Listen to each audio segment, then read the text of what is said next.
é com muito prazer que a gente recebe a professora Mônica Cota. E antes de eu falar sobre a carreira dela brilhante, eu só vou comentar que ela foi minha professora. Eu estive na posição de vocês, ouvindo a professora Mônica lá atrás. E muito, muito orgulho e carinho que eu apresento ela em FM, porque foi uma das pessoas que, logo quando eu era novinho, tinha acabado de entrar na universidade, ela parava, escutava as baboseiras que eu falava muita baboseira no início, e ainda falo até hoje, mas hoje menos, né? É só porque você fica mais tempo quieto. E então é com muita alegria que a gente recebe ela hoje aqui. A professora Mônica, ela comentou que tem um erro no Lattes dela, mas eu não encontrei. Não ela é um erro, está desatualizado. Está desatualizado. Tá, porque ela fez física na Unicamp em 84, depois mestrado em 87 e doutorado em 91.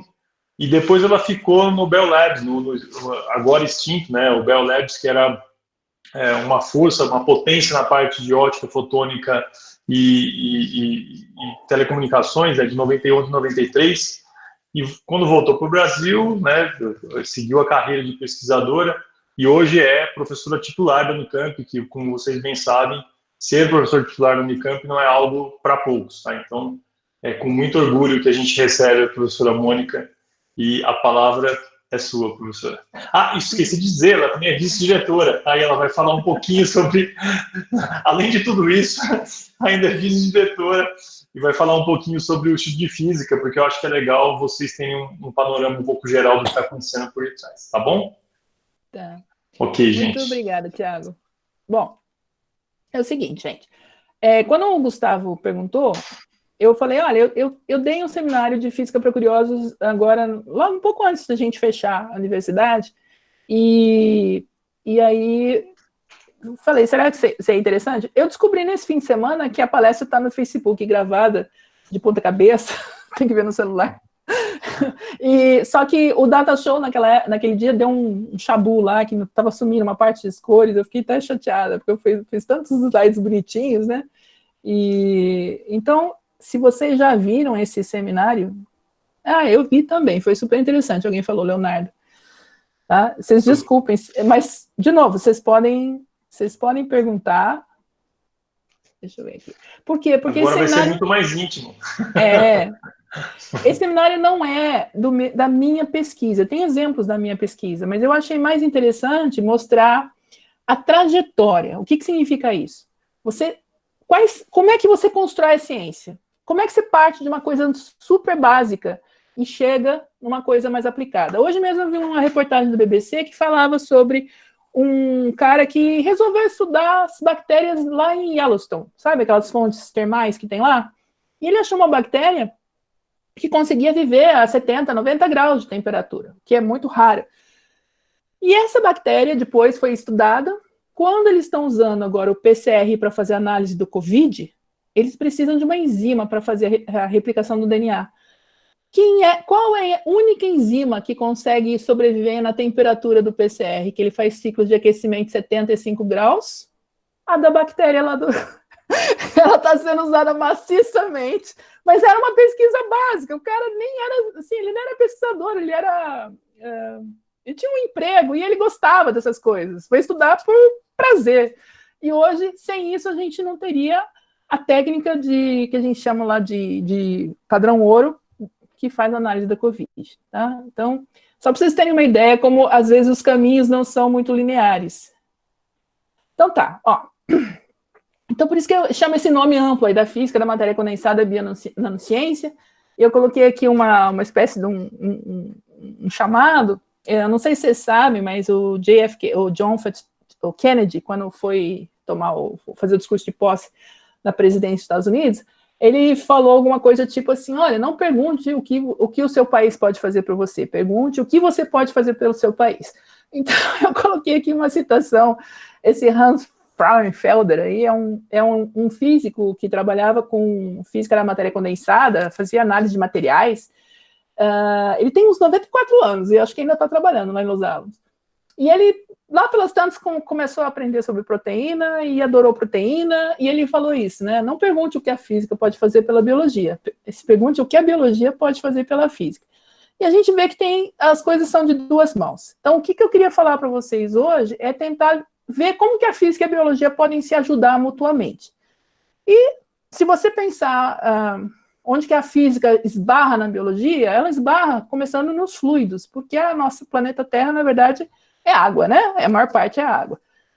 Então, a gente vai falar um pouquinho dos conceitos de fluidos e forças intermoleculares, e eu vou tentar mostrar para vocês como que o desenvolvimento das teorias e ferramentas da física levam a melhor compreensão da biologia, e, ao mesmo tempo, como as soluções inspiradas na biologia levam a novas tecnologias, por exemplo, tá? Então, um conceito inicial que vocês devem ter visto lá no ensino médio é o de tensão superficial. Então, você tem um líquido, tá? Se você pensar que tem átomos, moléculas dentro desse que formam esse líquido, e eu tenho a superfície do líquido. Então, a molécula que está dentro ali que nem representada aqui por essa... Cadê meu mouse? Ih, meu mouse travou. Estranho. Peraí. Gozado. Tá? O mouse está travado, mas a tela não. Bom, então vou ficar sem mouse, tá? Então vocês vão olhar ali no canto superior esquerdo. Eu tenho uma molécula com aquelas setinhas em volta, ela está representando que ela está interagindo com todos os seus vizinhos, as outras moléculas em volta. Quando você chega na interface, como a gente chama, ou seja, na superfície desse líquido, que está em contato com gás ou com ar, por exemplo, essas moléculas elas não têm essa simetria, elas perdem essa parte de cima, né? Então é como se elas perdessem um pouco da energia que vem dessa interação entre as moléculas, tá? E isso, no fundo, essa energia dividida pela área da molécula é o que a gente chama de tensão superficial. Então, sempre que eu tenho um líquido e eu quero criar uma superfície, por exemplo, se eu tenho uma superfície plana e eu quero pegar e puxar uma ondinha, eu vou ter que aumentar a área dessa superfície, eu preciso fornecer energia para ela. E essa energia é proporcional, então, à área criada e à tensão superficial. Seria esse U aí do slide, tá? E aqui, por exemplo, essa tensão também pode ser não só entre um líquido e o ar, mas pode ser entre dois líquidos que sejam imissíveis, né? No caso aí, 3 líquidos com densidades diferentes, o hexano, a água e o tetracloreto de carbono. E aí vocês têm todos aqueles fenômenos de forças capilares, né? Tem aquele famoso exercício que vocês viram no ensino médio de qual a força que eu tenho que fazer para esticar uma membrana de sabão. A gente tem os bichinhos flutuando na água, os objetos flutuando na água. E se a gente for olhar historicamente, a tensão superficial foi estudada, por exemplo, por Benjamin Franklin, em 1774. Eles viram que fizeram um experimento na época em que eles pegaram um lago, então aí a foto do lago, né? À esquerda está o lago normal. Esse, na verdade, não é o lago que ele usou, isso aí foi uma reconstrução feita depois para alguém que tirou a fotografia, obviamente, porque, né, 1774 dava para tirar a fotografia. E eles colocavam, então você vê que a superfície da água está toda crespinha por conta da interação com o ar em movimento. E a hora que eles colocam uma colher de chá de azeite de oliva, ela se espalha na superfície da água e forma isso que está mostrado pela seta vermelha aí, tá? Ela cria uma zona em que basicamente não existe esse crespinho na água, né? E o Benjamin Franklin, isso aí deu grandes discussões, inclusive, porque algumas pessoas tinham ideia de jogar óleo na água do mar para acalmar o mar e coisa do gênero para navios, já pensou o desastre ambiental que ia ser, né? Mas o Benjamin Franklin não fez uma conta simples. Se ele pegasse, contabilizasse, quantificasse a área de espalhamento, ou seja, aquela área que está com a mancha bem lisinha ali na foto da direita, calculasse o volume de óleo da colher de chá, ele poderia calcular a espessura do filme de azeite que estava ali em cima do... Tiago, você me dá licença, eu só parar aqui, porque eu quero meu mouse para tirar essa barra do meio da tela aqui, peraí. Acho que se você apertar Ctrl L vai aparecer o laser pra gente, se não me engano. Peraí. Ih, agora sumiu o meu PowerPoint, cadê ele? Tá lá, eu tô vendo, é isso. Tá aí? Tá. Não, mas agora meu mouse tá andando, porque alguma coisa travou o mouse aqui, fica ruim. Tá? Então ele fez... Você tá com o seu Mac ou o seu... Eu tô com o Mac. É o Mac. O Command L, ele liga o laser. E aí a gente fica vendo o seu mouse como se fosse um laserzinho. Que bonitinho! Eu sabia que tinha beleza. isso, mas não sabia como fazer. Tá vendo como o Thiago Legal, perfeito. Agora ficou bom. Tá bom. Então é o seguinte, ele fez a conta, quer dizer, ele não fez, mas alguém fez a conta depois, e chegou à conclusão que, considerando a área e volume de moléculas, para ter essa área toda, a espessura do filme de azeite é da ordem de 1 nanômetro. Então, o que é 1 nanômetro? Eu pego uma régua, eu tenho 1 milímetro, eu divido 1 milímetro em 1000, eu tenho 1 micron, eu pego esse micron e divido em 1000, eu tenho 1 nanômetro. Esse é basicamente o tamanho da molécula de azeite que foi espalhada em cima da água, tá? É uma parte, divido 1 milímetro em 1 milhão e pego uma dessas partes. Isso é 1 nanômetro. Então, só para vocês terem uma ideia da escala. Outras coisas interessantes que foram aparecendo. A gente estava lá em 1774. Em 1805 aparece a equação de Young-Laplace. Né? O Young também lá da ótica e tudo mais. O cara era bem versátil. Naquela época os cientistas nem eram chamados de físicos, mas eles estudavam vários tipos de fenômenos diferentes. Então, o que eles viam? Que se eu tivesse uma gota de óleo em água, por exemplo, ou seja, uma superfície curva, o que eu tenho? Se eu quiser ampliar essa gota, ou seja, crescer o raio, eu vou aumentar a área. E aí, fazendo umas continhas de equilíbrio mecânico, basicamente de forças nessa interface, você chega à conclusão que a pressão, lembra que pressão é força por unidade de área, na parte do óleo, né, a pressão dentro da gota de óleo e a pressão da água, existe uma diferença entre elas que depende daquela tensão interfacial que eu falei antes, né? E é inversamente proporcional ao raio. Isso é chamado a pressão de Laplace. E, basicamente, é o que diz que quanto menor a gota, ou seja, quanto menor o raio, essa diferença de pressão cresce, né, para a mesma tensão interfacial, e quanto menor a gota, maior a pressão interna dentro dela. A gente vai ver daqui a pouquinho um exemplo do que isso pode levar. O Young também estudou gotas em equilíbrio em cima de uma superfície, não dentro de um meio fluido como antes. E aí a gente pode definir essa gota. Então, imagina que eu tenho uma superfície aqui azul, tá? Eu posso definir essa gota em termos de... eu tenho uma linha de contato, tá? Essa aqui é chamada também de linha de fase tripla. Por quê? Porque ela delimita a gota. E ela está em contato com o sólido, que tem uma interface aqui com o ar, né, com o vapor que está na atmosfera, que é com a sua tensão interfacial. Eu tenho aqui dentro uma área da minha superfície que está coberta por essa gota, representada aqui pela cor amarela. Então, eu tenho uma outra tensão interfacial, que é de líquido sólido. E aqui eu tenho a superfície da gota na atmosfera, que é representada por outra tensão interfacial, líquido-vapor. Vaporeiro, estou falando da atmosfera. E isso leva a um equilíbrio mecânico. Então, eu tenho forças capilares que agem nessa linha de contato e se cancelam se a gota está paradinha, bonitinha, tá? E para gotas muito pequenas, a gente só precisa pensar em forças capilares.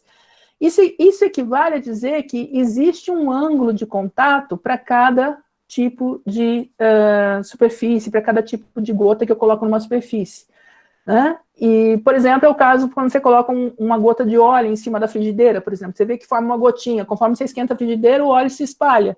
Por quê? Porque esse ângulo de contato vai tendendo a não existir mais. Ele começa a cobrir toda a superfície, né? O que a gente chama de molhabilidade.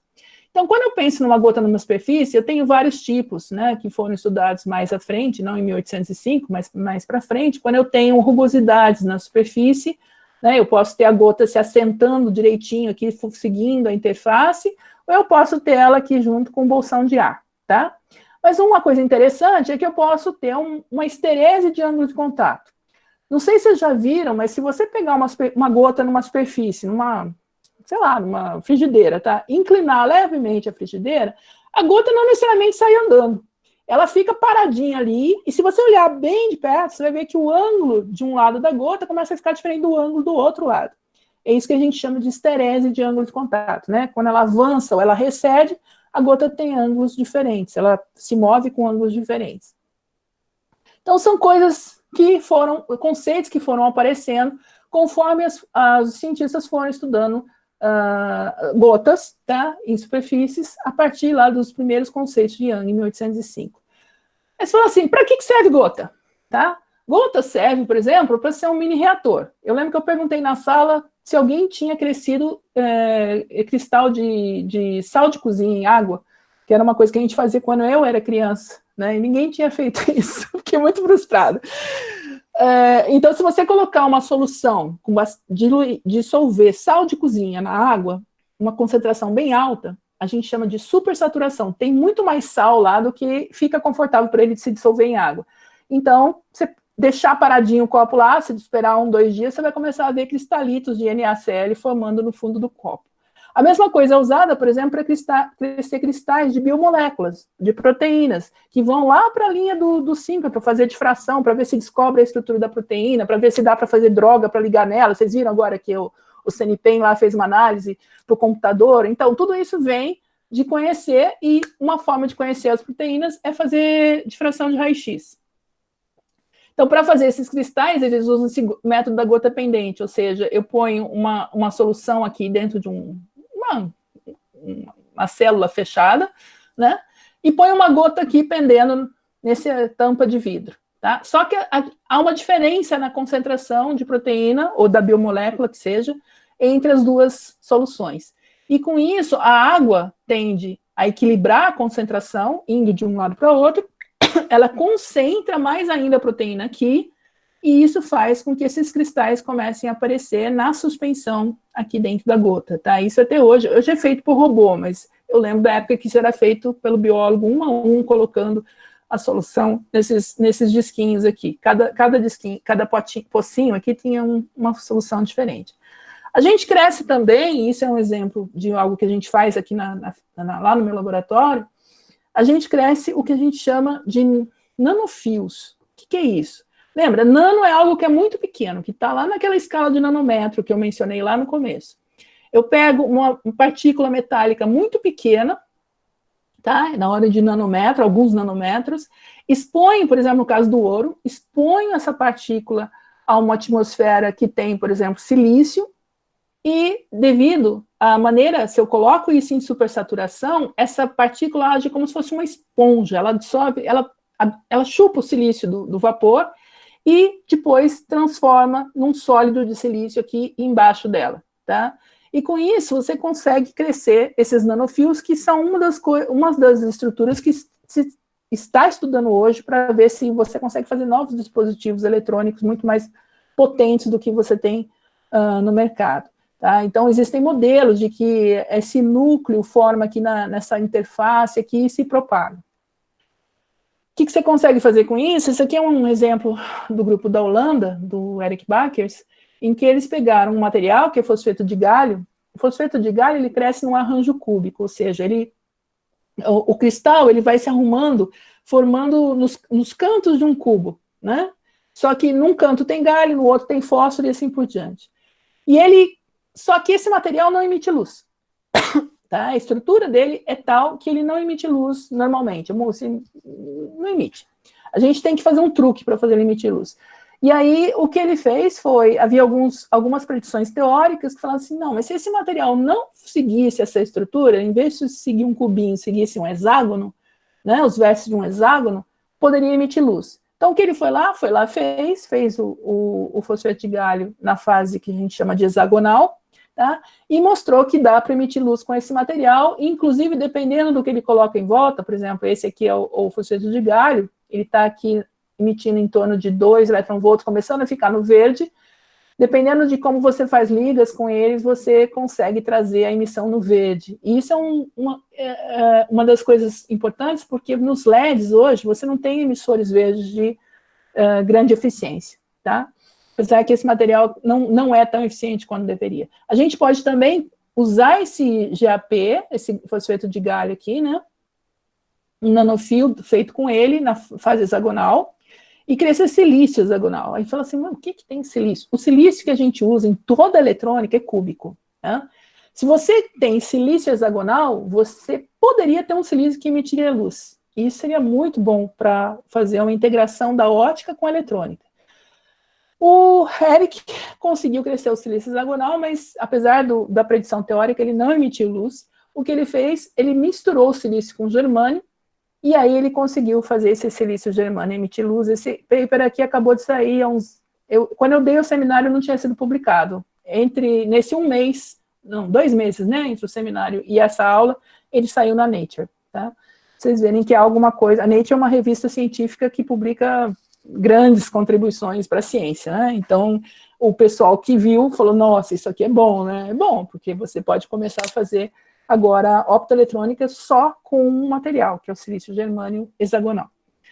Tá? A gente trabalha no laboratório, eu tenho que fazer um pouco de propaganda no laboratório, senão não vale a pena. A gente sempre coloca alguma coisa para fazer propaganda. A gente trabalha com esses materiais também, o Bruno, que terminou agora a tese dele, conseguiu fazer uma maneira de crescer, não um nanofio, mas o que a gente chama de uma faca, na verdade é um trapezoide, e isso fazendo com que a partícula metálica, ela escorregue aqui no substrato, cria essa trincheirinha, e isso faz com que eu cresça, em vez de um fio, aquela coisinha fina, né, que eu estava mostrando aqui, eu cresço esse trapezoide, tá? E isso também tem aplicações, a gente consegue modular a emissão dele e fazer formas que são interessantes, por exemplo, para camadas antirrefletoras em células solares ou coisas do gênero. Mas a gente também aplica esses nanofios, os nanofios em biologia, eu vou falar isso para vocês lá para frente. Então, voltando à nossa história, também tem a pressão de Laplace que causa os meniscos, isso vocês viram provavelmente no ensino médio, né? Então, aqui, dependendo, a altura da coluna de líquido depende do diâmetro do tubo, né? Por quê? Porque eu tenho o fenômeno de capilaridade. Essa altura aqui vai depender daquela tensão interfacial, do ângulo de contato, que vem lá de Young, da densidade do fluido e do diâmetro do tubo, tá? Isso, por exemplo, é um fenômeno que a gente vê em lágrimas de vinho. Para quem gosta de tomar vinho, né? Se você coloca o vinho, ele tende a formar esse menisco, e a evaporação do álcool é diferente nos dois lados. Isso muda a tensão interfacial e faz com que o material venha para cá, tá? Até o momento em que acumula tanto fluido aqui, que a gravidade se encarrega de fazer ele descer. E aí você forma essas lágrimas de vinho aqui, que quem gosta de beber vinho deve ter percebido alguma vez. Bom, mas capilaridade tem tudo a ver com processos biológicos, né? Por exemplo, a maneira da água sair da raiz e chegar nas folhas tem a ver com a capilaridade. Isso é usado para a gente fazer flor bonita, né? O pessoal florista faz essas flores coloridas, eu nunca gostei delas, mas é um bom exemplo. E ele, de acordo com os livros de texto de biologia, ele também é usado para alimentação, por exemplo, dos pássaros e da borboleta monarca, tá? Então, ela tem uma coisa chamada probóscide, que ela é um tubinho que ela desenrola, coloca aqui, e, teoricamente, por capilaridade, a seiva da planta, enfim, o alimento dela sobe até a boca. Bom, era assim que se pensava, mas não é tão simples. O que eles fizeram? Vamos dar um pulo agora de novo para a modernidade, sair lá dos conceitos antigos. Lá em Argonne, é um laboratório nacional dos Estados Unidos, tem o Advanced Photon Source, que é um síncrotron parecido não, mas melhor que o que a gente tem aqui, não tanto quanto o Sirius, mas como o que a gente tinha, o velho que a gente tinha. Então, eles viram que eles puseram uma borboleta na linha de luz, dentro lá do síncrotron, pegaram uma borboleta, ficou bastante conhecido, lá tem um ex-aluno nosso que trabalhou na IPS, falou que todo mundo lembrava desse experimento, todo mundo foi ver a borboleta na linha de luz, e puseram o probóscide está aqui enroladinho, né? Então, aqui é uma imagem de microscopia, e você vê que ele é todo cheio de ranhuras e fendas. E se você faz uma imagem por contraste de fase lá na linha de luz, você vê que aqui é o tubinho interno, né? E ele vai mudando de diâmetro.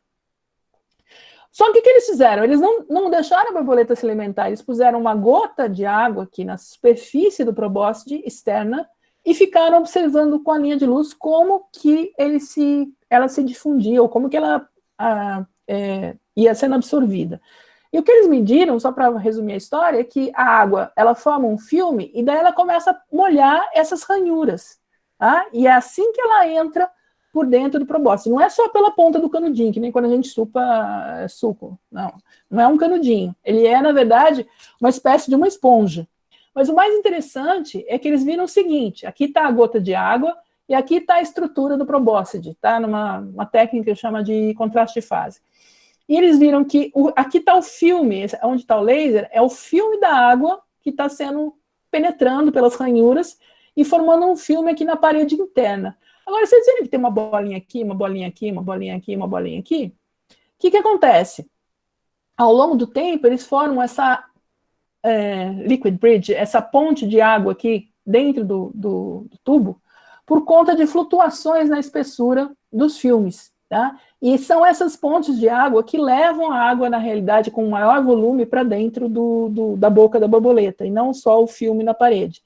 E esse conceito que explica esse fenômeno, ele vem lá, foi estudando lá em 1873 pelo Plato Rayleigh, tá? Dois cientistas que pegaram, imagina que você tem lá, na torneira, você tem um filete de água, e se eu tiver alguma oscilação aqui, por algum motivo tiver uma oscilação no diâmetro pequena, lembra da questão da diferença de pressão das gotas? Gota que tem raio menor, tem pressão mais alta. Então, essa flutuação no raio pode levar a uma variação da pressão que pode eventualmente quebrar esse filme aqui em várias gotas. Então, esse fenômeno que eles viram na boca da borboleta vem de uma explicação que foi proposta em 1873. Mas o que é interessante é que os cientistas, então, estão propondo fazer uma estrutura desse tipo, imitando o probóscide, para fazer um canudo com uma nanoesponja, fazer um microbombeamento passivo, ou seja, sem ter um motor para fazer a bomba ficar bombeando. Tá? Uma outra coisa que é muito interessante é a parte de propriedade de superfície. Tá? Hoje, você sabe que tem janelas que são anti-embaçantes, celulares que não gruda sujeira, e tem até as paredes anti-urina. Não sei se alguém chegou a ver, mas saiu na BBC, eu acho, uma reportagem que as paredes algumas igrejas na Alemanha estavam afundando, e a razão era uma só. O pessoal na Alemanha sai para beber, tem que ir no banheiro, não tem banheiro, eles vão na parede e descarregam lá. Só homem, né? Porque mulher não faz isso, mas enfim, os homens fazem. Então, eles pintaram essas paredes, e principalmente as igrejas antigas, né, que são muito pesadas, aquela umidade ali descendo, pintaram com esse revestimento super hidrofóbico, e a urina, se alguém urinar ali, ela volta no pé de quem urinou. Eu acho bem feito. Bom, mas isso vem do conceito, inspirado na biologia, da folha da flor de lótus. Se você olhar a folha dessa flor, ela tem dois tipos de estrutura. Ela tem uma microestrutura, que são esses coisinhos, esses postinhos que vocês estão vendo. Olha a escala aqui. Essa escala aqui é 10 micra, né? Então, 10 vezes 1000 nanômetros, né? E em cada um desses postinhos, ela tem umas outras estruturas bem menores, que aqui não está quase dando para ver. Isso é o que a gente chama de uma estrutura hierárquica. E isso muda o modo de contato da gota, tá vendo? Aqui, ele não mais, a gota não faz mais a interface com toda a superfície, mas ela fica suspensa aqui. E isso pode ser usado em superfícies, hoje, que a gente chama de engenharia de superfícies, né? Para fazer essas janelas que têm essas propriedades, mas também ela é usada na própria natureza. Então, a barata d'água, por exemplo, se você pegar, ela anda na água, esse bichinho aí, né? Aí você olha a perna dela, ela tem um monte de pelinhos. Aí quando você olha cada pelinho tem uma espécie de ranhura, tá? E num trabalho lá de 2004, o Li Jiang, o grupo dele mostrou que essa perna era super hidrofóbica. Então aqui está uma perna da barata d'água e aqui uma microgota que eles colocaram em cima. Vocês veem que ela fica suspensa, né? Lembra? Se ela se espalhar, ela está molhando. Ela não molha, ela fica lá paradinha, suspensa. Se você der um peteleco nela, ela vai embora. Mas o mais interessante, mais 10 anos depois, eles voltaram a estudar a perna da barata d'água porque eles estavam intrigados com o seguinte aspecto. A barata d'água vive em regiões em que tem a umidade muito alta. Se tem umidade muito alta, você deve formar um filme de água em toda a superfície. Então, por que ela conseguiria sustentar sobre a água? Porque ela estaria imersa dentro da água, né? Então, eles resolveram estudar isso usando uma câmera de alta velocidade. E aqui que vocês vão ver são os pelinhos da barata d'água. Deixa eu ver se eu consigo... Agora, peraí, eu não sei se eu rodo... Como é que eu rodo aqui, Thiago? Aperta Ctrl L de novo. Aí você vai conseguir clicar. Peraí, agora eu preciso achar o mouse. Não, peraí. Eu sou muito velha, não tem jeito. Eu não estou achando meu mouse. Você colocando o mouse em cima, Acho que apertar Tab vai aparecer. Não, Tab ele foi aqui. Achei. Aí. Tá? Eu não vou mostrar de novo, só essa vez, então presta atenção. A gota de água escorre para dentro, ela se forma, ela escorre e, de repente, ela é expulsa para fora. Né? Ela desce um pouquinho. Deixa eu ver se eu consigo rodar de novo. Não, vai ser muito, muito difícil. Não, vai conseguir. Não, aqui tem os snapshots do filme. Então, esses aqui são frames do vídeo, né, em que você olha o que acontece. Mas, basicamente, eles usaram aí, é um grupo chinês de química com um físico francês, tá, que fez o modelo. Mas ele fala que é uma ejeção que depende do diâmetro da gota, porque aí você tem vários fatores. Você tem... Peraí, deixa eu achar meu mouse de novo aqui. Você tem a gota que desce, sendo formada aqui, né, dependendo da tensão superficial do fluido, no caso é a água, mas você tem a elasticidade desses pelinhos. Esses pelinhos são feitos de um material, então esse material ele pode ser deformado até um certo ponto. Então eles conseguiram, fazendo simplesmente um modelo físico disso, usando algo como essa slide aqui, olha, essa aqui é uma força de ejeção que está sendo gerada, a gota vai sendo deformada à medida que ela entra, ela se forma aqui, ela começa a ficar pesada, ela começa a escorregar, aí ela deforma esses pelinhos e ela vai se deformando até o momento em que isso ejeta. Tá? É uma, basicamente, microcatapulta de gotas de água. E essa estrutura, né, que tem 2 níveis hierárquicos, ela junta a hidrofobicidade com a geometria, com a flexibilidade dos pelinhos, para fazer um repelente de água na grande escala, ou seja, ele consegue andar na água do lago, e também em pequena escala, ou seja, as gotas de orvalho não chegam a formar um filme de água na perna, e por isso a barata d'água não afunda. Mas, em resumo, isso dá um tipo de um efeito anti-embaçamento. E esse professor Olijian, chinês, ele é muito conhecido porque ele tem 200 milhões de patentes. Ele tem, as patentes dele recobrem, os filmes que ele produziu recobrem todos os navios da China, a ópera de Pequim. Então, ele cria as patentes, ele leva isso para a empresa e ele continua no laboratório dele inventando coisa, tá? Mas é isso. Então, a partir do conhecimento dos conceitos básicos de física, o conhecimento que você tem da situação, aqui, se não fosse a câmara de alta velocidade, provavelmente eles nunca veriam isso, eles conseguem modelar e tirar ideias de novas tecnologias que vão surgir. Mas o exemplo mais legal que eu acho disso é esse aqui, da Joanna Eisenberg, lá de Harvard.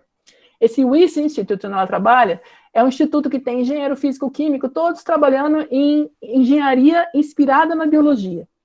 E esse exemplo é de 2011, o artigo, né, na Nature, eu estou apontando com o dedo, olha que interessante, da Nature, ele hoje tem 2 empresas fabricando esse produto, tá? Spin-offs da pesquisa deles.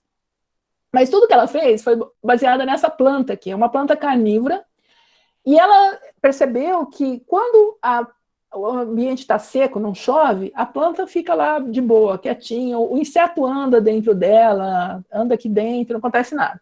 Quando chove, se um coitadinho do inseto cair aqui, ele escorrega e ela come, né, porque ele é carnívoro. Então, eles foram estudar a estrutura da planta e fizeram mimetizaram a estrutura que eles viram na planta. Basicamente, ela é composta de um sólido texturizado, tá? Onde tem um filme lubrificante, no caso da planta é a água mesmo, que não se mistura com outros líquidos que você está interessado em colocar lá dentro. Eles fizeram isso tanto usando estruturas ordenadas, aqui são esses nanopostes aqui, ou nanofibras todas bagunçadas, e conseguiram o mesmo resultado, tá? O que eles fizeram? Tem uma tabela imensa, eles fizeram uma série de materiais para achar os valores, os materiais com as tensões superficiais que pudessem garantir o efeito. Então, o que eles viram é que se eles fazem uma superfície desse tipo aqui, com a nanoestrutura e mais o filme lubrificante, eles conseguem, por exemplo, tornar a superfície totalmente deslizante. Então, aqui é uma gota de hexano, e se você inclina de 3 graus a superfície, ele sai correndo sem nenhuma esterese. Lembra do ângulo de contato de esterese? Não tem esterese, né? Se você fizer isso numa superfície comum, você vê essa curva aqui, ó, à medida que você torna o líquido cada vez mais, com uma tensão superficial maior, geralmente um líquido mais viscoso, você muda o ângulo a esterese do ângulo de contato, né? Então, se tem um líquido que não é muito viscoso, que não tem uma tensão superficial alta, você tem uma esterese de ângulo de contato alta. Eles fizeram para vários materiais e não vem dependência nenhuma, ou seja, qualquer coisa que põe ali em cima escorrega. O que serve isso? Por exemplo, aqui é um outro tipo, aqui é a superfície texturizada e aqui é a superfície que eles chamam de slippery liquid infused porous surface. Tá? Então, e colocam uma gota aqui de pentano com tinta. Então, vocês vejam, aqui na superfície que está texturizada e que não é a slips, você deixa um rastro, tá? E a gota fica meio que parada aqui, enquanto que na superfície deles ela se desliza. A mesma coisa com óleo também, né? Aqui a superfície no meio tem óleo. Para que serve isso? Catéteres, por exemplo. Um dos problemas de você fazer hemodiálise, que você tem que fazer circular sangue por uma superfície externa, é que tem se não me engano, é fibrinogênio no sangue, que ele adere e coagula nas paredes do catéter. Então, isso forma trombos que voltam para a pessoa e que podem dar muitos problemas graves de saúde. Então, existe uma busca imensa por materiais para tentar fazer esses catéteres que não coagulam. Esse aqui pode ser um. A de-icing no hemisfério norte ou em países frios, quando você tem um avião, muitas vezes você fica lá no aeroporto esperando eles fazerem o de-icing, tirar o gelo das asas para o avião poder decolar. Com esse recobrimento, a água ela não fica parada em contato com a superfície em tempo suficiente para formar gelo. Então a água desliza e não forma gelo. Aqui o inseto não consegue andar na superfície, não consegue subir. E assim por diante, tá? Além disso, eles conseguiram fazer o que eles chamam de self-healing surface. Ou seja, você faz um arranhão aqui, lembra, aquilo é uma estrutura porosa e com um filme lubrificante. Ela se recompõe rapidamente e continua exibindo as mesmas características. Então, tem uma série de aplicações a partir de um estudo básico de entender como funcionava aquele sistema biológico em tecnologia, tá? Que está inspirada na biologia, mas descrita por conceitos físicos do século XIX, tá? E aí está o nome de uma das companhias que está fabricando isso hoje, está para vender já. Bom, mas enfim, até aqui nós estamos lá em 1870, tá? E aí a gente começa a ter conceitos microscópicos. E um deles é a interação de Van der Waals, que é proposta em 1873. Uma interação atrativa que existe entre duas superfícies, de muito curto alcance, porque ela cai com R a sexta, tá? E que levou 57 anos para se entender a origem física dela. Ela foi proposta fenomenologicamente, para explicar o que as pessoas viam, mas eles queriam ver, e isso teve que esperar a mecânica quântica, ou seja, mas não a mecânica quântica como um todo, mas a estrutura eletrônica de átomos e moléculas. Se eu pensar numa molécula, por exemplo, se eu tiver 2 átomos de cloro, eu tenho uma ligação covalente, eu tenho que esses elétrons aqui, que estão sendo compartilhados pelos átomos de cloro, eles estão mais ou menos distribuídos espacialmente, né? Pensando no elétron como bolinho um pouco, eles estão distribuídos espacialmente equidistantes dos 2 átomos. Se eu tiver agora uma molécula de HCl, de ácido fluorídrico, o cloro, esses elétrons, é a mesma ligação, mas esses elétrons vão ficar muito mais perto do cloro do que o hidrogênio. O hidrogênio fica meio sozinho, como uma carga positiva. Tá?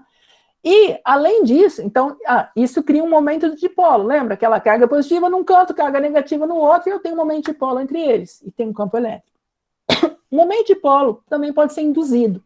Se eu pensar de novo agora na estrutura eletrônica, que vem da mecânica quântica, mas pensando na bolinha ainda, né, eu estou fazendo uma analogia aqui com física clássica, eu tenho um átomo de hidrogênio, eu tenho um próton, um elétron aqui orbitando, tá? Se eu colocar um campo elétrico aqui, como essas duas cargas não estão na mesma região do espaço, eu consigo polarizar, distorcer esse átomo, tá? De tal forma a criar um momento de dipolo que a gente chama de induzido.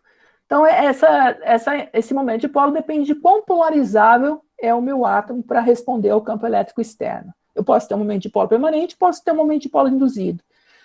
Então, a interação de Van der Waals, só para não ficar solto aqui, ela vem da mecânica, a explicação vem da mecânica quântica, ela tem 3 componentes, tá? Aqui tem os nomes das pessoas que estudaram isso, o Debye e o Keys em London, e eles têm a ver em como são as interações entre essas moléculas. Eu posso ter uma molécula neutra que é polarizável, posso ter uma molécula que tem um momento de polo, esse momento de polo vai rotacionar, posso ter 2 moléculas com momentos de polos que vão rotacionar e interagem entre si, e tem o termo que foi o último a ser proposto por London, que é o de eu tenho 2 moléculas que são, ou átomos, que são polarizáveis, e eles acabam induzindo e criando flutuações. Imagina que eu tenho flutuação, eu crio uma flutuação, aqui está representada por essas cores diferentes, aqui estava a minha molécula original, e aqui eu criei uma flutuação de carga, eu tenho um pouquinho mais de carga positiva desse lado do que negativa desse lado.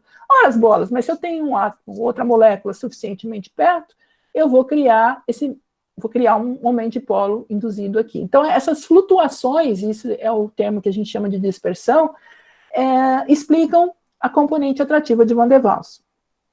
Agora, se vocês lembram, o exemplo mais conhecido de Van der Waals é a lagartixa, né? Não viram falar de Van der Waals? Todo mundo falando Van der Waals, você lembra da lagartixa. A lagartixa foi muito estudada, e lá em 2000, 2001, eles conseguiram determinar que era uma força tipo Van der Waals, uma interação de Van der Waals que dava essa interação adesiva da lagartixa. Existiam vários modelos, até que a lagartixa produzia uma cera que grudava e tudo mais. Bom, mas o que é interessante? Qual que é a estrutura da pata da lagartixa? Ela tem uma série de pelinhos, né? Que nem a barata d'água, e na ponta, que são as setas, e na ponta de cada seta, ela tem vários outros pelinhos, muito menores. Olha a escala aqui, isso aqui é uma escala de 20 micra, e aqui é a escala de 1 micra, tá? Então ela tem um monte de pelinhos aqui, que são as espátulas. E aí eles fizeram uma série de experimentos, arrancaram essas espátulas, dessas setas, colocaram aqui em sensores de força e tudo mais, e descobriram o seguinte, que a força de interação adesiva, né, atrativa, que a lagartixa sustenta a lagartixa, depende do ângulo de contato dessa seta com a superfície. Tá? Então, se esse ângulo for... Deixa eu ver se eu tenho gráfico aqui. Não tem. Dependendo desse ângulo, ela segura o peso da lagartixa. Se ela mudar a posição da pata e essa coisa ficar mais grudada na parede, essa força desaparece e ela consegue andar, obviamente, né? Então, o que eles fizeram lá em Berkeley, em 2006, já faz tempo, eles já tinham estudado, lembra? Os primeiros artigos que determinaram que era Van der Waals são de 2000, 2001. Em 2006, um grupo de Berkeley pegou e fez, bom, vamos imitar a pata da lagartixa. E fizeram o que eles chamavam de gecko lagartixa em inglês, gecko glue, cola de lagartixa. Fizeram polipropileno, um polímero, e fizeram uma estrutura parecida, né? E conseguiram mostrar que eles conseguiam suportar, usando um adesivo com essa cola de lagartixa, pesos relativamente grandes em relação ao suporte. E mais para frente eles pegaram, agora tem que mudar aqui de novo, né? Ai, Thiago, peraí. Deixa eu sair do...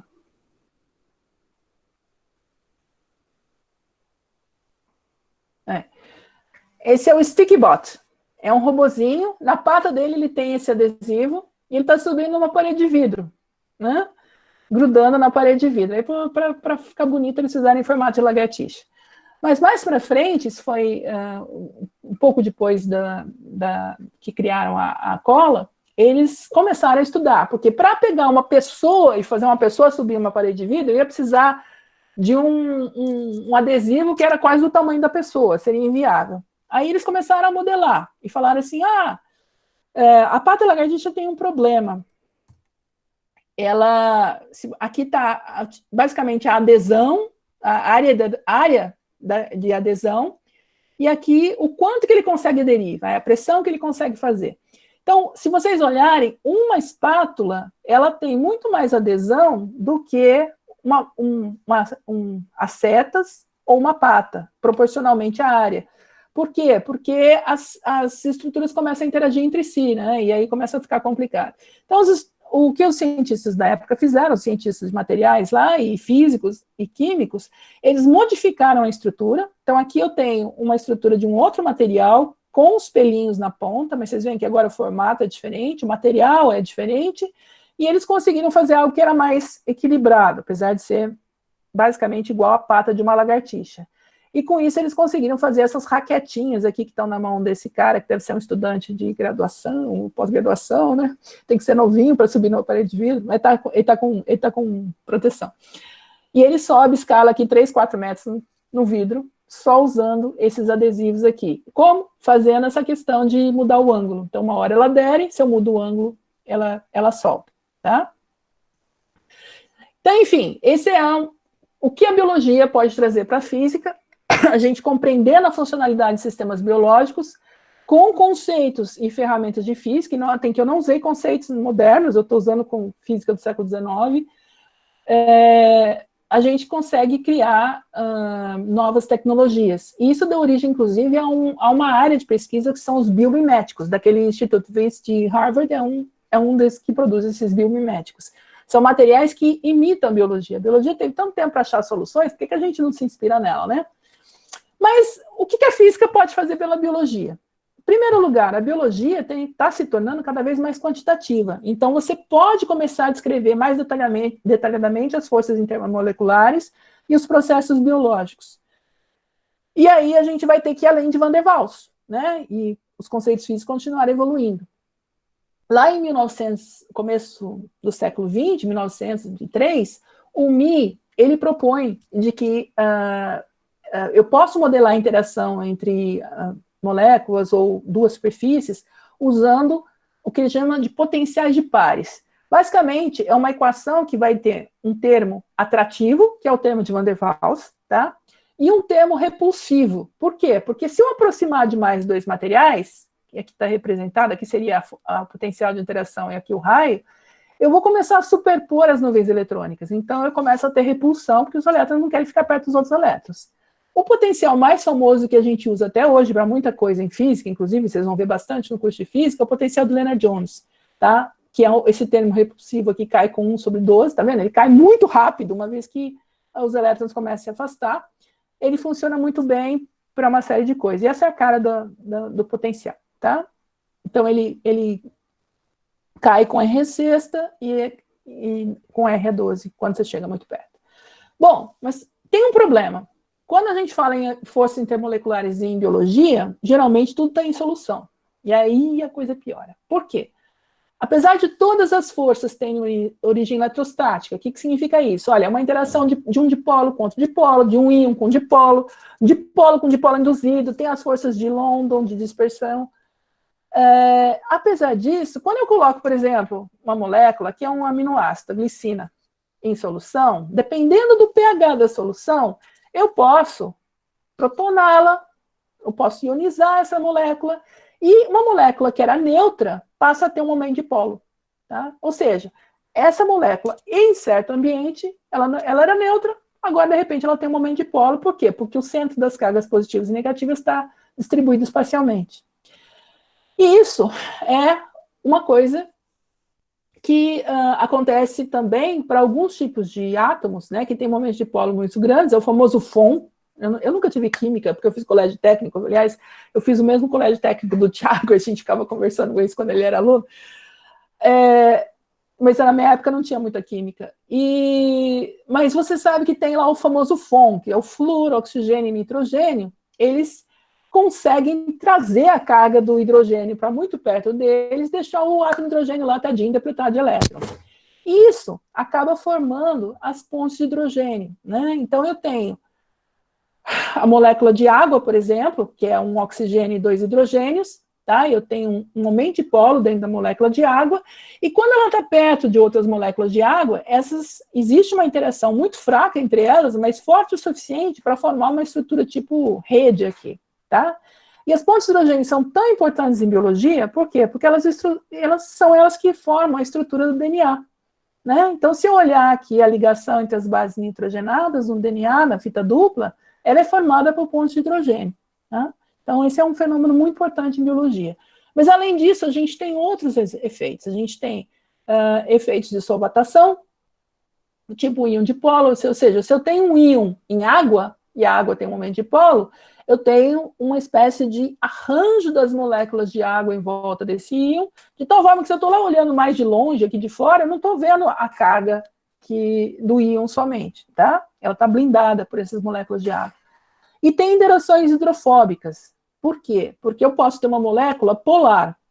A molécula tem um momento dipolo, tem uma carga em algum ponto dela, e tem moléculas que não são polares, elas não têm cargas distribuídas, e elas se separam naturalmente. Então, se eu tenho um soluto aqui, e os lipídios são muitas vezes não polares, né, dentro da água, eles vão se formar um agregado, e em volta eu vou ter as moléculas de água formando essas ligações tipo ponto de hidrogênio.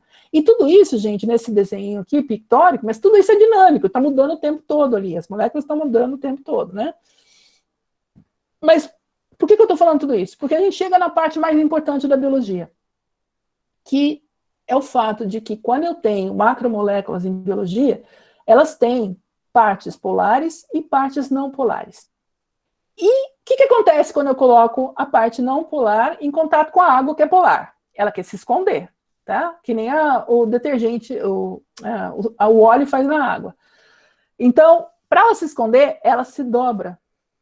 Então, a proteína, por exemplo, que é uma macromolécula, ela tem uma conformação aqui de dobra que esconde os domínios não polares e expõe os domínios polares ao ambiente aquoso, por exemplo, tá?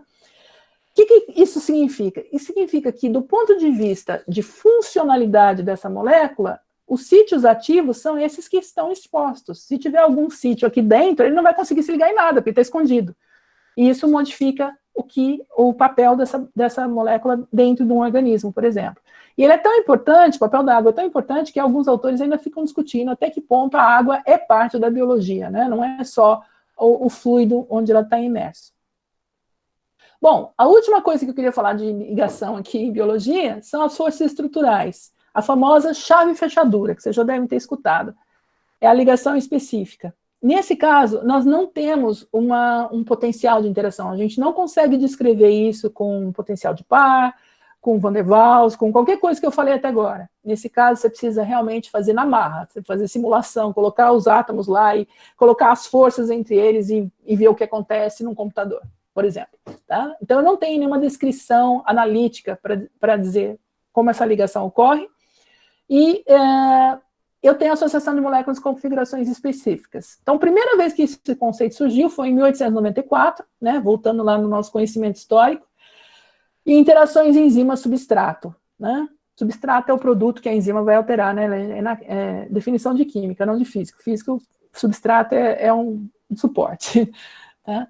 Mas ele ficou mais famoso lá com o Paul Ehrlich, em 1900, que depois ganhou o Prêmio Nobel de Fisiologia em 1908 por causa disso, que propôs que nas superfícies das células haveriam moléculas que se encaixariam em outras e, com isso, ativariam processos biológicos. E isso mostrou-se mais tarde que vem a ser os anticorpos. Então, na superfície da célula, a gente tem anticorpos. O que são? São essas estruturas em Y aqui, tá? Essa parte de baixo, ela é mais ou menos comum a todos os anticorpos, e aqui tem um monte de ligações químicas, tem umas pontes de sulfeto no meio e tudo mais, mas o interessante é que essa estrutura, ela não é rígida, ela é flexível. Então, essa parte de cima, o Y, a parte de cima do Y do anticorpo, ele consegue se mexer para tentar capturar um antígeno, que seria a molécula que ele quer reconhecer, por exemplo, se eu tenho um anticorpo para a proteína spike do COVID, né, do SARS-CoV-2, eu posso imobilizar esse COVID. Inclusive, eles descobriram, saiu um artigo agora, recente, dizendo que a heparina, aparentemente, faz isso também. A heparina se liga à proteína do vírus e ele perde a função, ele não consegue ligar na célula para entrar na célula e ele morre. Né? Então, esses antígenos, eles são reconhecidos por uma estrutura química, por ligações químicas que estão aqui nessa regiãozinha aqui, na beiradinha do anticorpo, tá? Que é o paratopo. Tá? Então, ele reconhece e cada um vai ter, e aí é o conceito de chave-fechadura, né? Cada anticorpo, ele é específico para uma proteína. E, bom, então voltando lá, no meu bem bolado aqui de física e biologia, o que a física pode dar para a biologia? A biologia pode ser mais quantitativa se ela for baseada em ferramentas experimentais sofisticadas que a física pode fornecer, e em modelos sofisticados de sistemas biológicos que hoje a simulação computacional pode fornecer. E com isso, a gente pode propor novos experimentos e desafiar paradigmas biológicos, porque a biologia é muito complexa. E mudar a ideia de um biólogo, posso dizer para vocês que é bem difícil, tá? Porque eles são muito dogmáticos mesmo. E aí vem a questão da nanobiociência, ou bionanociência, você vai achar as duas versões, que os biólogos em geral não aceitam o nome, porque eles falam que sempre foram nano, né? A biologia sempre foi nano, porque trabalha com coisa muito pequena, tá? Mas o conceito está ligado ao de nanotecnologia. Eu não sei se já ouviram falar de Richard Feynman. Richard Feynman foi um físico teórico americano super famoso, trabalhou em uma série de problemas em eletrodinâmica quântica, mecânica quântica e tudo mais. Mas lá em 1959, ele fez uma palestra, que está aqui embaixo, There's Plenty of Room at the Bottom, onde ele propõe o conceito de trabalhar na escala nano, tá? Se você lê a fala dele, tem várias páginas de texto, e todo mundo lembra da parte que ele propõe de escrever a enciclopédia britânica na cabeça de um alfinete, usando essas técnicas de nanotecnologia. Mas ele fala muito de biologia também no texto dele. E eu separei aqui um parágrafo em particular, que ele fala assim: é muito fácil responder a muitas questões fundamentais da biologia. Você só tem que olhar para a coisa. Torne o microscópio 100 vezes mais poderoso e muitos problemas em biologia se tornarão muito fáceis, né? Na época, só existia um microscópio eletrônico. Ele estava se referindo provavelmente a ele. E o microscópio óptico, obviamente, mas o mais poderoso era o eletrônico. O que aconteceu é que na década de 80, apareceram outros tipos de microscopia usando o conhecimento de interações, por exemplo, de Van der Waals, e uma delas é chamada microscopia de força atômica, tá? Tem essa sigla FM aqui, mas não é de rádio, não, e nem antiferromagnético. O que eu tenho? Eu tenho uma alavanquinha pequenininha, feita em silício, geralmente, ela tem uma ponta, essa ponta tem um raio da ordem de alguns nanômetros, ou seja, uma coisa muito pequena, que está muito próximo de uma superfície ou em contato com uma superfície, tá? Então, o que acontece? Entre a ponta e a superfície, os átomos da ponta e os átomos da superfície, eu tenho forças de interação, atrativa ou repulsiva. Lembra do potencial de pares? O Leonard Jones, ele funciona bem para explicar a FM. E aí eu tenho um elemento que faz a varredura da amostra e que faz essa alavanca percorrer a superfície. O que eu quero? Eu quero saber, bom, se eu tiver um degrau aqui, a hora que essa alavanca vier para cá, ela vai descer, né? Ela vai sofrer um solavanco. Aí eu fico monitorando essa mudança da posição da alavanca usando um laser aqui, um fotodetetor, tá? Então, assim, não é algo complicado de fazer, dá para você montar um desses até como um projeto de iniciação científica. Mas é complicado chegar na melhor resolução. Então, aqui, a analogia que eu sempre faço é que nem vara de pescar. Você está pescando, eu nunca pesquei nada a não ser um lambari na minha vida, mas você está pescando, se você pescar um peixe grande, você tem uma força de interação grande, você vê a vara defletir. Então, a ideia é a mesma. Eu tenho uma alavanca, embaixo dessa alavanca eu tenho o anzol, que é a minha pontinha, essa pontinha está interagindo com a superfície, que é o meu peixe, tá? E eu estou monitorando aqui com o laser, na pesca com o meu olho, a deflexão dessa alavanca, e a hora que eu sinto, eu faço algo. Tá? Então, é basicamente assim que o microscópio funciona. Então, com isso, você consegue ver ligações químicas, por exemplo, aqui a molécula de pentaceno, isso aqui é vista num outro tipo de microscópio, chamado microscópio de tunelamento. Você vê que não dá para ver um borrão aqui, que tem uma molécula, mas não dá para ver muita coisa. E nesse artigo que saiu na Science, eles conseguiram, modificando um pouco a estrutura da ponta, eles colocaram um átomo de CO aqui, uma molécula de CO aqui acoplada à ponta, eles conseguiram fazer ver a estrutura do pentaceno numa superfície. Tá? Isso também serve, por exemplo, para ver os anticorpos. Lembra dos anticorpos? Olha aqui os anticorpos em cima de aqui é uma estrutura lipídica que eles colocaram. Aqui eu consigo ver, essa é uma imagem de EFM, né? Então o claro é alto, é uma topografia, o claro é alto e o escuro é baixo. Então aqui está o meu anticorpo meio tronchadinho, tá? Aqui o Y, ele está estendido, né? Olha a perninha do Y aqui. E aqui ele está em cima dessa partícula. Aqui ele estava só em cima, deitado em cima da superfície. Aqui ele está em cima da partícula e está se movendo em solução. E eles fizeram um microscópio de taxa bastante rápida de varredura e eles conseguem medir a velocidade com que cada pontinho azul aqui é a posição do braço do anticorpo. Então eles conseguem medir, por exemplo, a velocidade com que esse anticorpo está se mexendo e tentando capturar os antígenos que estão ao redor, né? Porque se ele estiver parado assim, o antígeno tem que chegar exatamente nele, mas se ele estiver se mexendo, ele captura mais facilmente.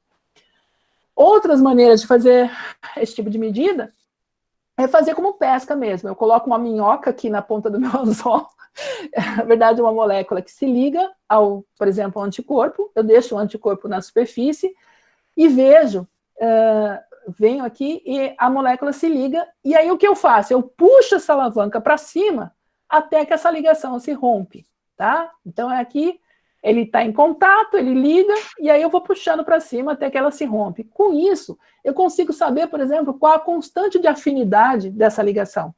E alimentar... Oi, Tiago, eu passei da hora, né? Não, desculpa. Não, Vou desligar meu microfone, que acho que eu fiz um barulho, Achei que você estava querendo falar alguma coisa.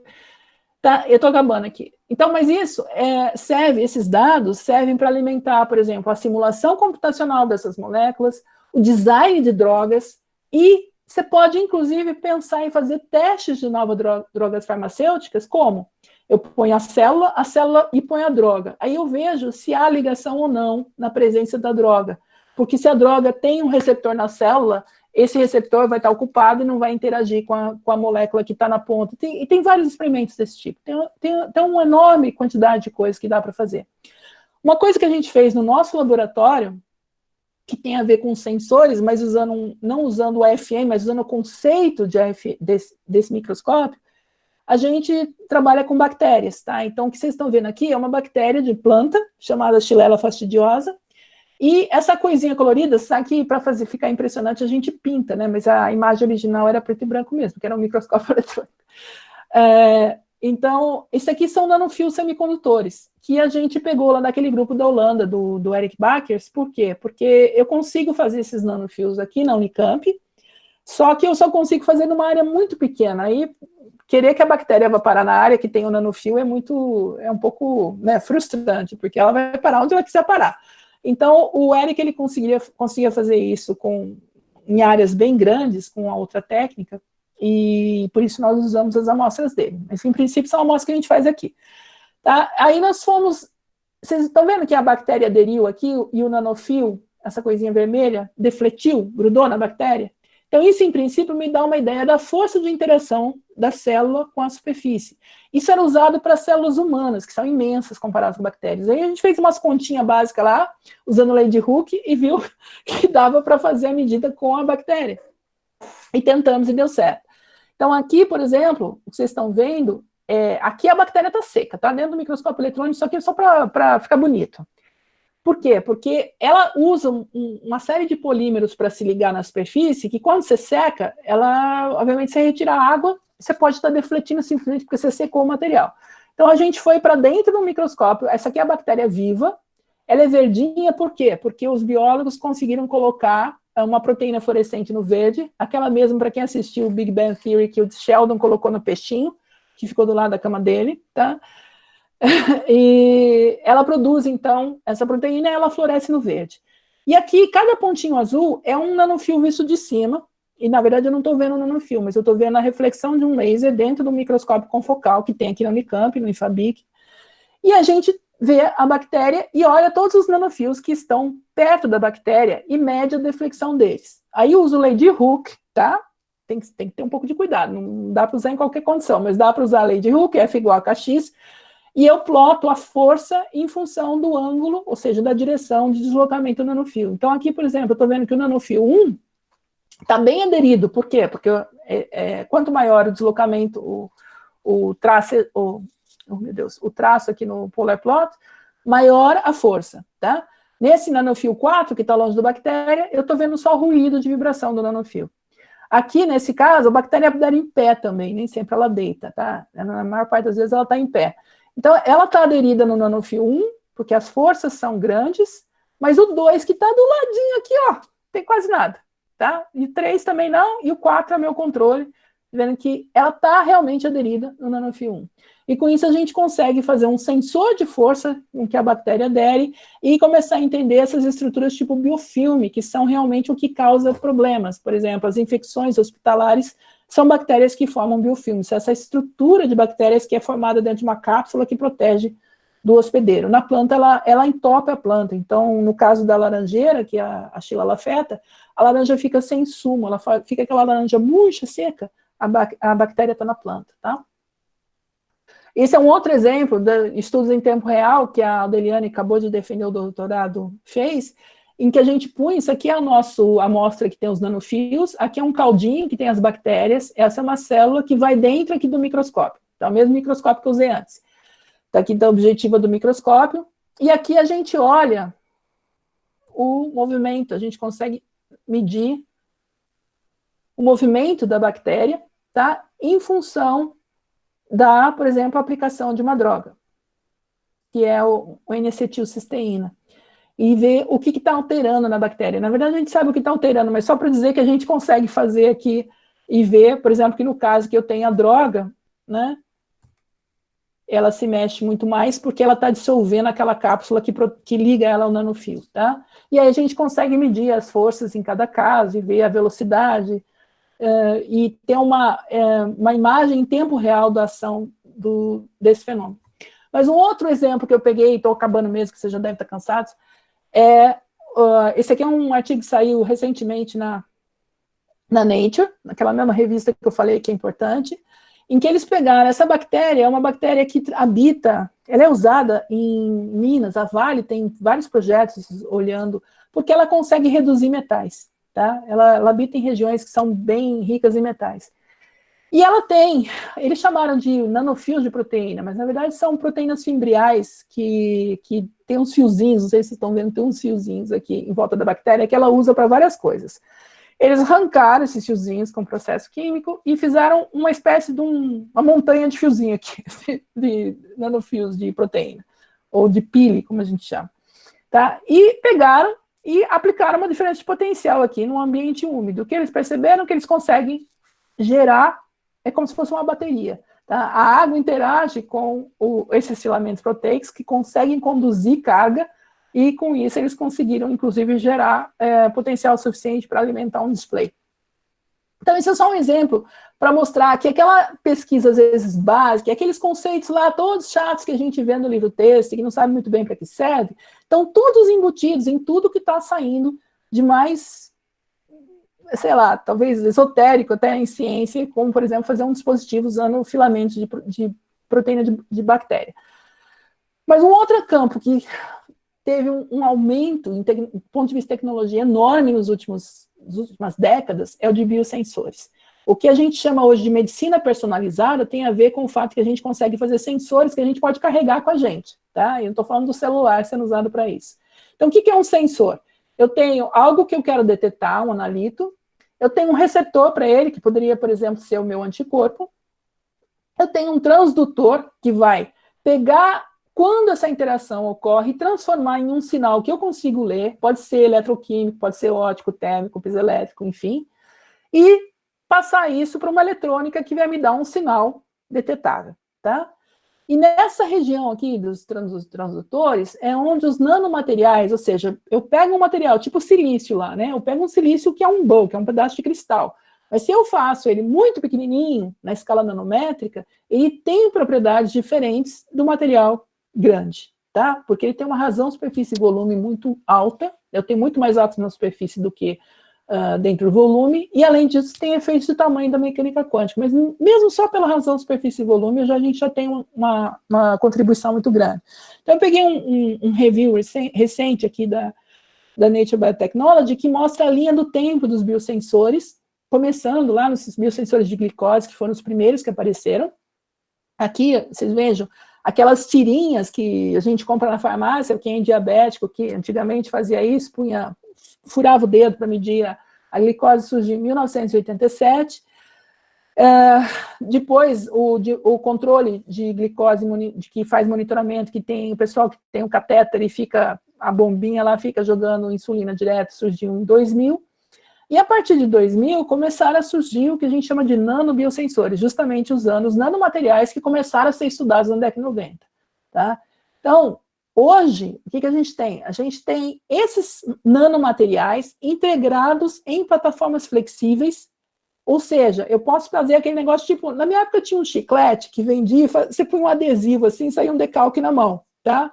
Hoje você pode colocar aquele decalque na mão como um sensor de alguma, por exemplo, dos seus batimentos cardíacos, do que tem no seu suor aqui, por exemplo, que tem sensores que ficam analisando o suor em atletas e tudo mais, e que já mandam sem fio, comunicação sem fio, para o celular do médico, o celular do fisioterapeuta. Então, tem um número imenso, tem a chamada pele eletrônica, em que eles estão fazendo sensores de pressão para dar a sensação tátil para próteses, ou seja, a pessoa quando ela pega uma prótese, ela não está sentindo se ela está apertando, ela pode quebrar ou pode soltar, porque ela não está fazendo a força adequada, mas se ela tiver a prótese revestida por um e-skin, como eles chamam, ela sente a resposta tátil, e aí ela consegue ter um movimento, uma percepção do movimento. Então tem um monte de coisa sendo feita. Eu deixo aqui o grupo do John Rogers, que acho que é um dos que mais tem aplicações, inclusive ele mudou até de universidade para poder trabalhar em conjunto com o hospital, justamente por causa disso. E aqui um exemplo do meu laboratório, que a gente fez, foi um trabalho de 4 anos quase, nossa, foi um horror. Mas a gente nós estudamos o que a gente chama de funcionalização da superfície. Para o biosensor funcionar, eu preciso imobilizar a molécula de interesse. Ou, por exemplo, o anticorpo. Eu preciso grudar um anticorpo na superfície com empacotamento e com densidade corretas para que ele consiga detectar. Ou seja, se eu colocar o Y do anticorpo virado de cabeça para baixo, não vai funcionar. Ele tem que ficar para cima. Tá? E ele tem que ter uma densidade alta, porque se tiver um anticorpo aqui, uma conchinchina, ele não vai detectar nada. Então, a gente mudou uma série de coisas na funcionalização e aplicamos isso num nanofio de fosfato de índio, que, por incrível que pareça, tem uma superfície boa para fazer esse tipo de coisa, apesar de que ele é um material caro. Conseguimos, a muito custo, fazer dispositivos, um wafer de dispositivos que poderia ser até multiplexado, se a gente fosse fazer isso comercialmente, para fazer um biosensor de doença de Chagas. Por que doença de Chagas? Primeiro porque eu tinha contato com o pessoal da Fiocruz, que tinha um marcador para doença de Chagas. A doença de Chagas é endêmica na América Latina, e ela está se espalhando para o resto do mundo, assim como a Covid se espalhou rapidamente. Só que a doença de Chagas precisa de um vetor, né? Ela precisa do barbeiro, do inseto que faz a transmissão. Mas ela tem um problema, ela tem um estágio, assim como a doença de Lyme no hemisfério norte, ela tem um estágio de infecção forte, em que a pessoa parece que tem uma gripe, muitas vezes não vai no médico, e aí passa. Aí o parasita se esconde em células, e é indetectável por qualquer teste. E depois de 10, 20, 30 anos, aparece uma fase de infecção crônica, que o coração é dilatado, o fígado é dilatado, a pessoa geralmente morre, ela só consegue administrar isso. Então, o que a gente fez, o biosensor que a gente conseguiu fazer, ele conseguiria, em princípio, detectar o parasita, o nível da proteína produzida pelo parasita, quando ele está escondido nas células, tá? Então, foi um biosensor que chegou a um nível de detecção que a gente chama de estado da arte, é o melhor resultado que se tem até aquele momento. Bom, mas só para finalizar, nanobiotecnologia hoje tem muita coisa voltada para a saúde. Só para dar alguns exemplos mais recentes. Há alguns anos a gente teve uma epidemia de ebola na África do Sul, né? E o pessoal do MIT, esse aqui é o ebola, né? Para quem não conhece, o pessoal do MIT fez rapidamente um biosensor de papel, muito barato, mas que ele tinha, usando nanopartículas de prata, e vocês veem aqui, cada nanopartícula, dependendo do formato e do tamanho dela, ela dá uma coloração diferente aqui. Eles prenderam essas nanopartículas em um papel, só que ela conseguiria detectar uma cor para febre amarela, uma cor para dengue e uma cor para o ebola, tá?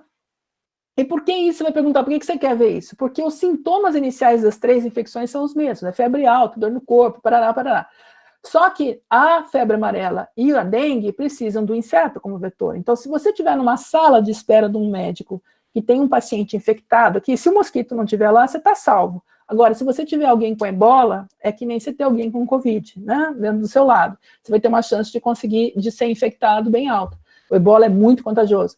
Então, era uma maneira de você fazer uma detecção rápida do que a pessoa tinha, porque na África, infelizmente, as 3 doenças são prevalentes. O Zika, que é uma epidemia mais recente que a gente passou antes da Covid, foi no final de 2015, os médicos brasileiros começaram a identificar a microcefalia e associaram com o vírus, com o Zika. Em 2016, na Science saiu a primeira estrutura do vírus, vista por criomicroscopia eletrônica. Em seguida, eles refinaram essa estrutura, em maio de 2016. Em junho de 2016, eles já estavam testando, já tinham resultados de vacinas.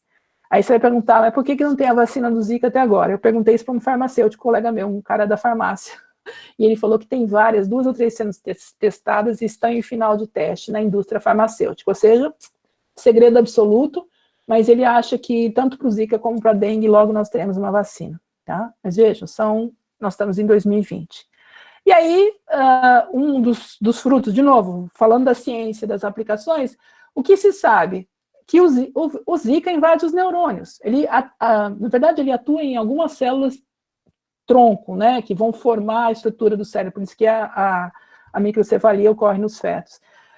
E aí, o pessoal da USP resolveu usar o vírus da Zika, para matar as células tumorais no sistema nervoso central em alguns tipos de câncer que não tem tratamento.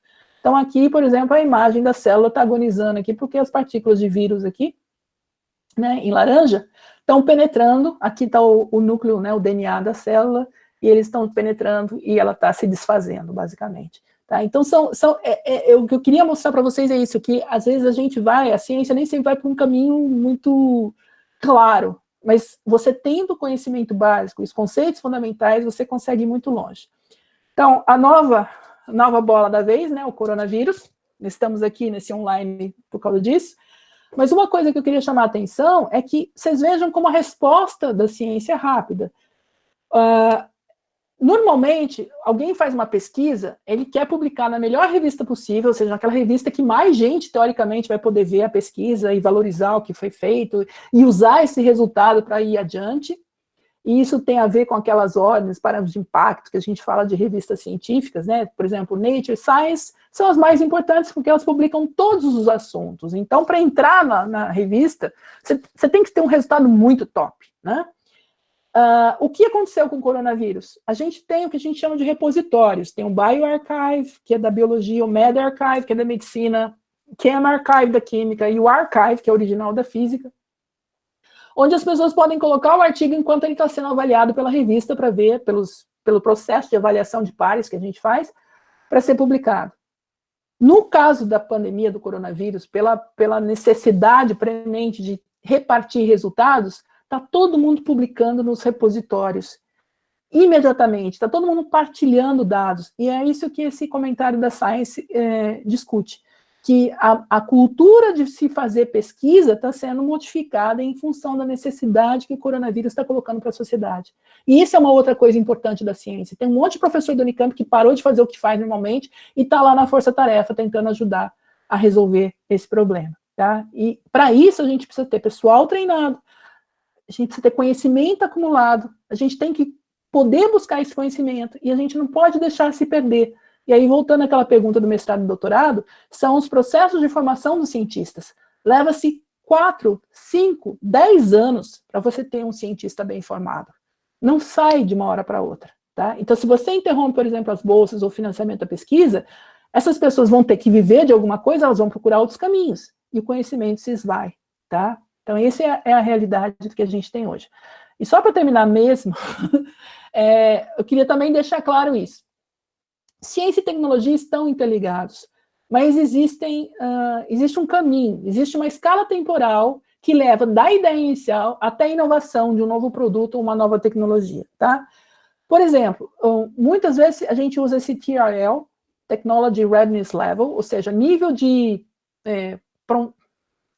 quão pronto está a tecnologia, não sei como traduzir isso, e vocês veem que tem 9 níveis. Isso aqui foi criado pela NASA e hoje é usado por um monte de gente, tá? Mas você começa da ideia, passa para uma pesquisa básica, que nem o cara lá que foi pesquisar a bactéria de Yellowstone, passa para uma pesquisa básica, formula uma tecnologia e valida essa tecnologia, tá? Isso tudo faz parte de você ter a ideia. Você tem a lâmpada lá acendendo e chega em alguma coisa que está validada. Olha, funciona do jeito que eu pensei. A partir daí, você começa a pensar em protótipos. É uma coisa bem assim, bem rudimentar, que nem lá o meu biosensor lá, tá? É um protótipo. Só que daí você tem que escalar esse protótipo, porque uma indústria não vai ficar lá 4 anos fazendo um biosensor. Ela tem que fazer isso rápido e em escala. Aí você passa para um protótipo. Depois você passa para um sistema de demonstração até você chegar em algo que é comercial nesses últimos estágios aqui, 8 e 9. Tá? O que eu quero dizer com isso? Nem todas as ideias que estão aqui chegam aqui. Porque aí, aqui você começa a ter outros valores agregados. Tá? Você tem que ver o papel do mercado. E um exemplo que eu acho bem, que é antigo, mas que é bem nítido, é o Concorde. Se vocês forem lá no Museu do Ar e Espaço do Instituto do Smithsonian, em Washington, eles têm um hangar no aeroporto onde tem... É deslumbrante, gente. Eu fui uma vez lá, nunca mais esqueci. Tem um Concorde, tem um Enola Gay, tem um Shuttle, sabe o Space Shuttle? Tá dentro do hangar lá. É maravilhoso. Mas você vê o Concorde que está lá. O Concorde é um avião supersônico de passageiros. A gente tem os aviões supersônicos caça, mas eles resolveram fazer um supersônico de passageiro. Para ir de Nova York a Paris, em acho que 3 horas, não sei, em vez das 8, 10 horas, que provavelmente leva a viagem num avião comercial. Só que o custo da passagem do Concorde é o custo de uma primeira classe, talvez num avião normal. Então, você vai dormindo, todo paparicado, naquelas poltronas maravilhosas e tal, enquanto que no outro você vai em 3 horas, mas, enfim, você chega lá meio tonto e gasta a mesma coisa. Então, quando você tem que pagar pela tecnologia, é onde o mercado se impõe. E é um exemplo, por exemplo, hoje a gente pode fazer um computador com um nanotubo de carbono em vez de silício. Mas quem que vai comprar? Porque ele vai custar carésimo. E o que ele vai fazer de tão diferente que os outros não fazem? Então, esse é o que a gente fala. Quando a gente fala em tecnologia na universidade, nós estamos falando esse 0, 1, 2, 3, até o 4, até o 5. Mas existe um vale da morte, como eles chamam, no meio do caminho, aqui, que é onde várias dessas ideias de tecnologia se perdem. Tá? E, às vezes, reaparecem anos depois, porque existe uma necessidade, uma tecnologia adicional foi criada que barateia o custo, ou o que a gente chama de tecnologia disruptiva, ela quebra conceitos e paradigmas, como foi o iPhone, por exemplo, quando o Steve Jobs propôs, tá? Então, era um pouco disso que eu queria fazer. Isso aqui são minhas transparências de agradecimento, porque eu não fiz nada da pesquisa que eu mostrei aqui, todo mundo, meus alunos e o pessoal que a gente colabora. A gente usa muitas facilities do CNPEM, principalmente os microscópios do LN Nano. E aqui, da parte de biologia, tem muita gente, inclusive o pessoal do Centro de Citricultura do Instituto Agronômico, que nos fornece as bactérias e o know-how biológico, o pessoal da Fiocruz, o pessoal da Holanda, e o Infabic, que é a outra facility que tem aqui na Unicamp, onde a gente usa os microscópios confocais, tá? E o pessoal em azul aqui é o pessoal que foi e já foi embora. Morro de saudade de todos eles, mas enfim, é a vida, tá? Então, obrigada pela atenção, desculpem se eu falei demais, eu já perdi noção da hora aqui. Nossa, quase acabou a aula. Bom, legal. Bom, pessoal, então a gente abre as perguntas, né? Acho que vocês viram aí o que é mais bonito dessa palestra é vocês perceberem, né, que o conhecimento está em todo campo, né? E agregar o conhecimento a você te traz novos horizontes, né? Então, acho que foi muito interessante desde o início aí, né? Então, deixa eu ver aqui. Acho que ninguém ainda mandou nenhuma pergunta. Se ninguém mandou, eu só não... Não, eu tenho uma competição terrível. Tem uma live do Atlas 8. Do Atlas Amarino. É hoje? É hoje. Eu ia falar para você, mas falei, bom, é o horário da aula, não dá para mudar. Então tá todo mundo ligado na aula e assistindo na live e olhando ao mesmo tempo, né? Os 2 comentários, né, das coisas que você falou, que acho que foi muito interessante, né? Eu anotei algumas coisas aqui, né? Essa coisa do LED verde, por exemplo, né? O prêmio Nobel foi dado pelo LED azul, né? Só pela novidade, mas de fato o menos eficiente é o LED verde, né? As lâmpadas que se compram hoje em dia é isso, né? Na verdade é um fósforo que tem por cima e você tem um LED, na verdade, ultravioleta, que transforma em verde para dar luz branca, né? É uma coisa assim, também tem, né, é uma coisa atrás da outra, né, um conhecimento em cima do outro para se produzir algo como uma lâmpada. É uma coisa mas se você pensar, o prêmio Nobel para o LED azul foi para novidade, mas foi quando eles conseguiram completar o espectro, né? Que eles não tinham o espectro. Então não dava para fazer o RGB com LED. Então, a hora que entrou o LED azul, foi a hora que criaram todos esses displays que chocam a gente olha assim, tem que fechar o olho de tão claro que é, tão brilhante. Tanto brilho que é, né? Então, é bem interessante mesmo. Mas você sabe que os LEDs azuis têm uma história interessante, porque os nitretos, né, os materiais são nitretos de galho e ligas, eles foram intensamente pesquisados na década de 60, e parou a pesquisa, porque eles falaram, não, esse material nunca vai dar certo, ele não consegue dopagem, ele não consegue, cheio de defeito, não sei o quê. Aí os caras persistiram, tá vendo? Conseguiram fazer e ainda ganharam o prêmio Nobel. Ganhou o prêmio Nobel, né? A outra coisa que a professora Mônica comentou, que vocês vão ver nos jornais, da heparina, né, que são os anticoagulantes, né? Que estão agora sendo testados contra o coronavírus, né? De novo, é o conhecimento lá de trás, né, que aos poucos vai se acumulando, né? E ligado a isso também ao coronavírus, essa métrica que é o TRL, né? Que é como é que você chega no produto final, é também por essa razão que muitos do pessoal que está pesquisando o coronavírus está olhando para antivirais já existentes, né? Porque você teria já passado, talvez não da parte financeira, mas passado a larga escala, que é também um problema sério hoje em dia com o coronavírus, né? Que é você ter algo que funcione, mas que seja produzido na larga escala, né? Afinal, a gente precisaria ter isso para bilhões de pessoas ao mesmo tempo. Então, que vai ser o problema da vacina, né? Porque quando eles conseguirem a vacina, pode ser... Eu estava vendo uma entrevista do Peter Doherty, que foi um prêmio Nobel de Imunologia. Foi quem descobriu basicamente os anticorpos, viu os anticorpos pela primeira vez. Ele estava falando que ele acredita que em setembro já vai ter uma vacina, assim, testada, né? Agora, até se conseguir produzi-la, ainda passando por cima de todos os problemas de royalties e, né, das farmacêuticas, vão ser, sei lá, quase um ano para você conseguir chegar na população e ter a imunidade, né, de rebanho suficiente. Então, não é só para produzir, você tem que produzir e depois tem que atingir mais de 70% da população para considerar que tem uma proteção.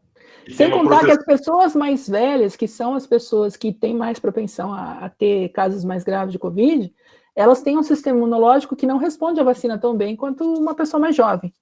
Então, você vai precisar provavelmente várias doses para essas pessoas conseguirem. Então, o rebanho é importante também por causa disso. Né? Exato. Então, enfim. Mas espero que tenham gostado. E não perguntaram porque estão tudo vendo o Átila. Tenho certeza. Não, imagina. É muita informação. Acho que o pessoal tá ainda... Tem o pessoal que já falou obrigado pela palestra, rica em conteúdo interdisciplinar. O Leonardo já falou que foi super interessante. Então, eu acho que o que é mais legal disso é ver como só sai de casa se o Átila mandar. O João disse. Eu acho que essa interdisciplinaridade sempre foi muito clara na pesquisa da professora Mônica, né? Ela sempre olhou para essa parte, não só da física, mas da física com a biologia, a física com as outras disciplinas, e é isso, né? Acho que é isso que é interessante dessa apresentação, é muito, muito rica em detalhes, né? Acho que é muito legal. Adorei o gecko, adorei as patinhas lá. Não, mas eu acho justamente isso, Thiago, só um parênteses aí. Eu sempre, mesmo em aula mesmo, Lab 3, qualquer coisa que eu esteja dando, eu fico procurando exemplos, porque são esses exemplos que me motivam, no fundo. Sabe? Você vê assim, olha, pô, mas o que serve isso? Por que você faz isso? Então, por isso que eu fiquei tentando inserir, para ligar os conceitos às aplicações que a gente tem hoje. Mas, obviamente, tem muita coisa. E tem muita coisa que falhou, que não deu certo. Mas essa coisa da heparina tem uma coisa interessante. Eles começaram a usar a heparina naquele estudo que foi publicado, porque eles viram que havia um quadro de trombose lá dentro do pulmão, não sei o quê, então deram a heparina para evitar a trombo, né?